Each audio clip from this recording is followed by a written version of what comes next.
Hello guys, आप लोगों का स्वागत है हमारे एक न्यू वीडियो में। तो आज की स्टूडेंट हम लोग एक क्लास 8 का हिंदी का क्वेश्चन पेपर हम लोग आज की वीडियो डिस्कस करेंगे। हम लोग आज की वीडियो डिस्कस करेंगे यही कि जो हम आर्मी पब्लिक स्कूल का PT2 का क्वेश्चन पेपर का फॉर्मेट कैसा था, क्वेश्चन पेपर हार्ड था कि ईजी था, यही हम लोग आज की वीडियो जानेंगे। और हम लोग पेपर के बारे में जानेंगे किस कौन कौन सा क्वेश्चन आता है, कौन कितने मार्क्स के आए थे, ये सब हम लोग आज की वीडियो जानेंगे। तो ये बहुत ही इंटरेस्टिंग वीडियो होने वाले हैं। तो चलो शुरू करते हैं। तो सबसे पहले आप देख सकते हो ये हमारे पास हिंदी का क्वेश्चन पेपर है। या फर्स्ट पेज देख सकते हो। फर्स्ट, ये सेकंड, ये थर्ड और ये फोर्थ है। तो आई होप आपको समझ में आएगा। फर्स्ट यही से हमारा पूरा क्वेश्चन पेपर था। तो फर्स्ट में है कि फर्स्ट पेज में बस एंशिएंट पैसेज मतलब अपठित गद्यांश है। उसमें स्टार्टिंग में लिखा आर्मी पब्लिक स्कूल गया द्वितीय अवतरीय परीक्षा 2025-2026 मतलब कि PT2 एग्जाम सेकंड। तो कौन सा क्लास का है? 8 क्लास का। विषय हिंदी। ये पूर्णांक 40, समय 90 मिनट मतलब कि 90 मिनट का समय था, 40 नंबर का था। तो खंड अ में अपठित गद्यांश, ये अपठित गद्यांश है। इसमें बस ये बताया कि ये जैसे कि पहले के ज़माने में लोग क्या करते थे। पहले के ज़माने में लोग जानवर को मार के उसका मीट खाते थे। और फिर धीरे धीरे बढ़ा तो उसको जलाकर खाने लगे। और खुद के रक्षा के लिए क्या करते थे, पत्थरों से नाखून बोल रहा हूँ, पत्थर से हथियार बनाकर अपने आप को प्रोटेक्ट करते थे। और भगवान ने हमारे को नाखून क्यों दिया कि हम लोग बच जाए। अगर हमारे नाखून बहुत छोटे छोटे, जैसे मेरा है पूरा छोटा छोटा है क्योंकि मैं काट देता हूँ। तो अगर छोटे छोटे तो कोई भी चीज़ को अगर हम लोग नोचना रहता है उसे नहीं नोच पाते हैं। तो पहले क्या कि बहुत बड़ा बड़ा नाखून रखते थे सब, जिससे अगर जानवर आ रहे हैं तो उसको ऐसे दबाकर निकाल लेते थे, जिससे वो मर जाता था या घायल हो जाता था और वो भाग जाता था। तो इसका नाखून का फिर धीरे धीरे बढ़ा तो इंसानों ने आइटम बम बना दिया। तो ये सब, तो यही सब पठित गद्यांश में अगर आपको ये पढ़ना है तो आप देख सकते हो, क्लियर है पूरा। तो आप देख सकते हो पहला क्वेश्चन, मनुष्य के नाखून क्यों जरूरी थे। जो नाखून थे मनुष्य के वो क्यों जरूरी थे? अस्त्र बनाने के लिए, अंगुलियों की सुंदर बनाने के लिए, अंगुलियों की सुरक्षा के लिए, जीवन रक्षा के लिए। तो इसका सही आंसर है जीवन रक्षा के लिए नाखूनों का इस्तेमाल किया जाता था। खैर कुछ समय बाद मनुष्य किन बाहरी चीज़ों का सहारा लेने लगे। कुछ समय बाद किस चीज़ का जो बाहरी सहारा था बाहरी सहारा मतलब कि ये आम जैसे हमारे शरीर से अलग, जैसे कि अगर मैं अभी क्या सहारा ले रहा हूँ, अगर आपको मैं बोल रहा हूँ तो आप कैसे आप सुन रहे हो, ये फ़ोन की वजह से। तो ये क्या हुआ, बाहरी सहारा हुआ। तो उसी तरह क्या था, तो पत्थर के ढेल व पेड़ की डालों का, नाखून से बने हथियारों का, पत्थरों के बर्तन व वृक्ष की जड़ों का, जानवरों के दांतों से बने हथियार का। तो जानवरों के बने दांतों के हथियार, यही सब है। मनुष्य अब किस पर भरोसा करके आगे क्यों चले। किस पर वो भरोसा करते थे?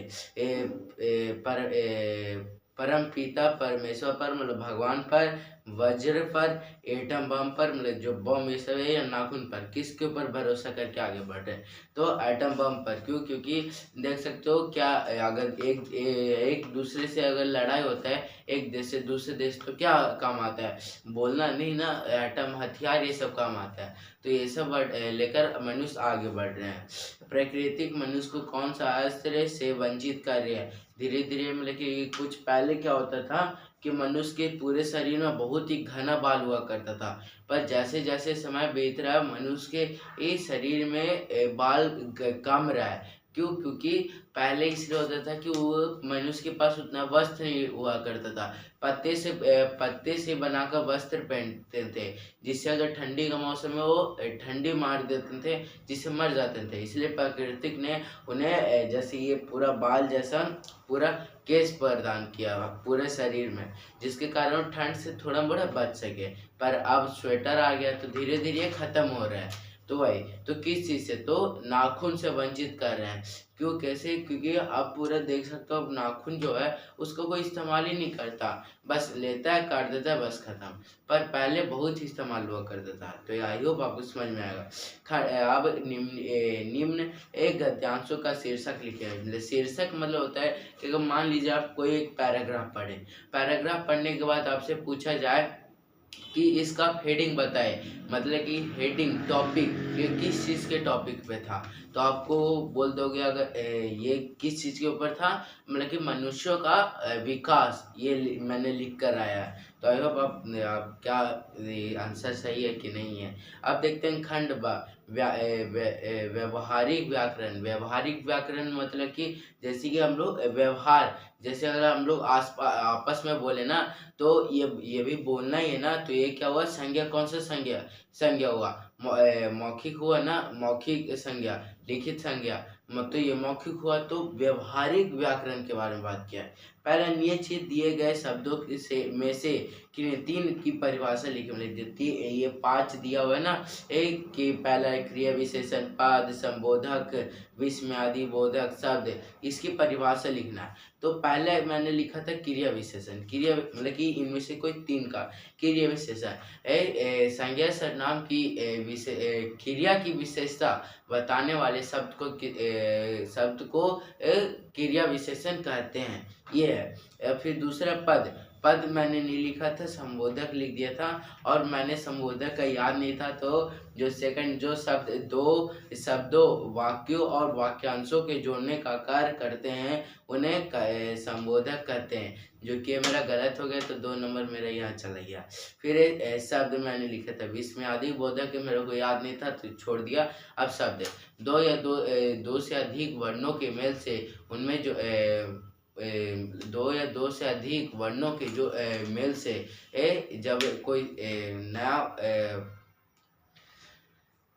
इसका परिभाषा में ऐसे लिखा था, दो या दो से अधिक वर्णों के मेल से एक नया कोई शब्द प्रदान करता है, उसे शब्द कहते हैं। तो ये मैंने इस तरह से लिखा था। दूसरा प्रश्न, जो शब्द है यही पढ़ा, तो मैंने इसका संबोधक यहाँ पे लिखा हुआ संबोधक किया था, पर ये समुच्चय बोधक है, तो इसमें मेरा गलत है, तो इसमें से 2, इसमें से 1 नंबर, 3 नंबर ये आता है। पदवन के कितने भेद है, पदवन के कितने भेद है, 5 भेद है। अब विकारी के कितने भेद है, हम लोगों ने पढ़ लिया ये सब, तो 4 भेद है। बराबर के कमरे में रहने वाला आदमी चला गया, ये रेखांकित में से कौन सा पदबंध है, इसमें से कौन सा पदबंध है, तो मैंने विशेषण पदबंध किया है। गुलाब की तरह मुस्कुराने वाले तुम आज उदास क्यों हो, रेखांकित में कौन सा पदबंध है, तो ये क्या हुआ, विशेषण पदबंध है सर्वनाम, पर मैंने विशेषण कर दिया, तो ये भी गलत हो गया।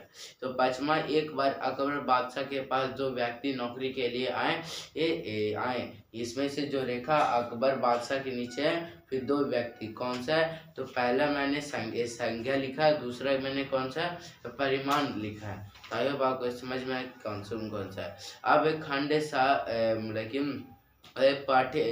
पाठ्य पुस्तक, मतलब कि जो बसंत का उसे निम्नलिखित प्रश्नों में से किन्हीं 5 प्रश्नों के उत्तर 5 से 10 शब्दों में लिखें, मतलब 5 से 10 शब्दों में लिखना है, किन्हीं 5 से। एक कितने हैं प्रश्न है, 7 प्रश्न है।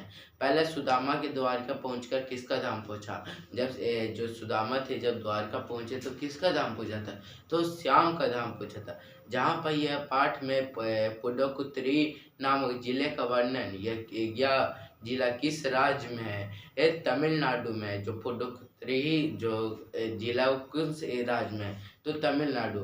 फतिमा किस प्रकार के स्कूल की अध्यापिका थी, तो माध्यमिक स्कूल की। सन 1992 के किस दिवस के अवसर पर साइकिल सीखने वाली महिलाओं ने लोगों को हक्का बक्का कर दिया था, अंतर्राष्ट्रीय महिला दिवस पर एक के दिन। लाला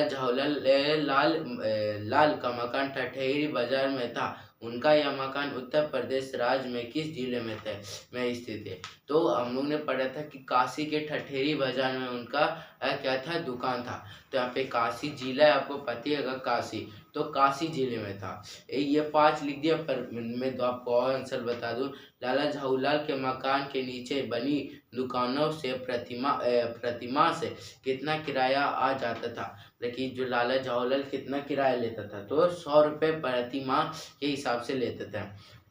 लाला जवाहरलाल के हाथ से जब लोटा गिरा तब वह कौन सी मंजिल पर खड़े थे, तो मंजिल पे दूसरी मंजिल पे खड़े थे और वो छत पर खड़े थे। ये अब है निम्नलिखित प्रश्न 7 निम्नलिखित लघु प्रश्नों में से किन्हीं 4 प्रश्नों के उत्तर 15 से 20 शब्दों में लिखे। 15 से 20 शब्दों में देना है। तो पहले बिलवासी जी ने रुपए का प्रबंध कहाँ से किया था, ये लिखिए। अंग्रेज के सामने बिलवासी जी ने लाला जवाहरलाल को पहचानने से तक से इनकार कर दिया था। आपके विचार से बिलवासी जी ने ऐसा अजीब व्यवहार क्यों कर रहे थे, स्पष्ट कीजिए। वो ऐसा इसलिए कर रहे थे कि अगर लाला जवाहरलाल लेकिन जो अगर अंग्रेज को पता चल जाता है कि लाला जवाहरलाल के मित्र बिलवासी मिश्र है, तो उनके बातों के भरोसा नहीं करते और लोटा नहीं खरीदते हैं। और पहला प्रश्न बिलवासी जी ने रुपए का प्रबंध खुद से नहीं किया, पर जब वह लोटा अंग्रेज के पैर के नीचे गया तो अपना दिमाग लगा के उस लोटे को अकबरी लोटा कहकर पैसे का इंतजाम कर लिया। अब द्वारिका से खाली हाथ लौटते समय सुदामा मार्ग में क्या क्या सोचते जा रहे थे, वे कृष्ण के व्यवहार से क्यों सीख रहे थे। ये सुदामा की दीन दशा देखकर श्री कृष्ण की क्या मनोदशा हुई, अपने शब्दों में लिखिए।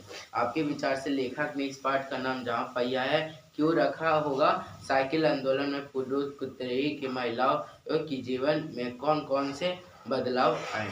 फिर निम्नलिखित लघु प्रश्नों में से किन्हीं 5 प्रश्नों के उत्तर दीजिए। मतलब कि महाभारत है। पहले सती प्रथा क्या है। सती प्रथा ये मतलब कि पहले के ज़माने में पुरुषों को पुरुष अगर मर जाते थे, अगर उनका देहांत हो जाया करता था, तो महिलाओं को उनके शव के साथ जिंदा जला दिया जाता था। इस प्रथा को सती प्रथा कहते हैं। अब 1857 का विद्रोह सफल क्यों न हो सका। लक्ष्मीबाई कौन थी, राजा राम मोहन राय कौन थे, प्रथम विश्व युद्ध के बाद लोगों की दशा कैसी थी, ब्रिटिश राज में जनता भय से क्यों जी रहे थे, श्री रामकृष्ण परमहंस कौन थे। ये है। अब खंड द लेखक में बस यही बताया कि क्या है, निम्नलिखित विषयों पर संकेत बिंदुओं के आधार पर लगभग 80 से 100 शब्दों में अनुच्छेद लिखना था। पहला टॉपिक है सूर्योदय का एक दृश्य। संकेत बिंदु है सूर्योदय जीवनता का प्रतीक, पक्षियों का कल रब, आकाश की सुंदरता, सूर्य का रूप, मनमोहन दृश्य अथवा प्रतियोगिता से अभिप्राय महत्व, विभिन्न प्रतियोगिताएं। तो आई होप आपको समझ में आएगा। अगर आपको वीडियो अच्छी लगे तो लाइक और सब्सक्राइब करना मत भूलिएगा। कुछ लोग वीडियो लास्ट तक नहीं देखते हैं, तो मैं कृपा करता हूँ प्लीज़ लास्ट तक देखिए। अगर आपको अच्छा लगे तो मैं मिलूंगा आपसे नेक्स्ट में नेक्स्ट इंटरेस्टिंग टॉपिक के साथ। जब तक के लिए थैंक यू, बाय बाय।